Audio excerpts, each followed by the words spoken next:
அனைவருக்கும் தமிழ் வணக்கம்.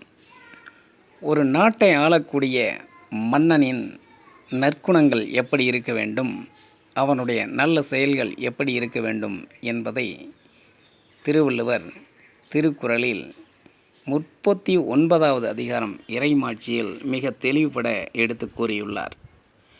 படை குடி கூழ் அமைச்சு நட்பு அரண் ஆறும் உடையான் அரசருள் ஏறு. வலிமை நிறைந்த படையும் நற்குடி மக்களும் நிறைந்த பொருள்களும் நல்ல அமைச்சனும் அதாவது துன்பத்தில் தாங்கக்கூடிய நட்பும் பாதுகாப்புடைய கோட்டையும் ஆகிய இந்த ஆறும் உடையவனே அரசர்களுள் சிங்கம் போன்று செயல்பட்டு நிமிர்ந்து நின்று நாட்டை ஆளக்கூடியவனாக இருப்பான் என்று கூறியுள்ளார். இயற்றலும் ஈட்டலும் காத்தலும் காத்த வகுத்தலும் வல்லது அரசு.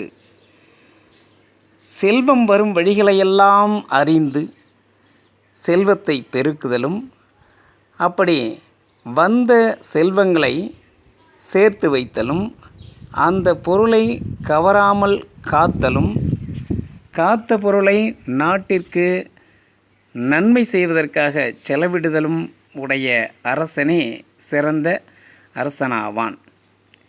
காட்சிக்கு எளியன் கடுஞ்சொல்லன் அல்லனேல் மீக்கூறும் மன்னன் நிலம். தன்னிடத்து வந்திருக்கக்கூடிய மக்களை பார்த்து எளிமையான தோற்றத்தை உடையவனாகவும் யாரிடத்தும் கடுஞ்சொல் சொல்லாதவனாகவும் உள்ள அரசனையே இந்த அரசர்களுள் எல்லாம் சிறந்த அரசனாக மக்கள் போற்றுவார்கள். இவனே சிறந்தவனாக, இவனுடைய நாட்டையே மற்றவர்களும் புகழ்வார்கள். முறை செய்து காப்பாற்றும் மன்னவன் மக்கட்கு இறை என்று வைக்கப்படும். நீதிமுறை தவறாது நாட்டை ஆண்டு மக்களை காப்பாற்றும் மன்னவனே மக்களுக்கு கடவுளாக தோற்றமளிப்பான். இப்படி மிகச் சிறப்பு வாய்ந்த குறட்பாக்களை எல்லாம் கடைப்பிடித்து வாழக்கூடிய அரசனே சிறந்தவனாகான். நன்றி.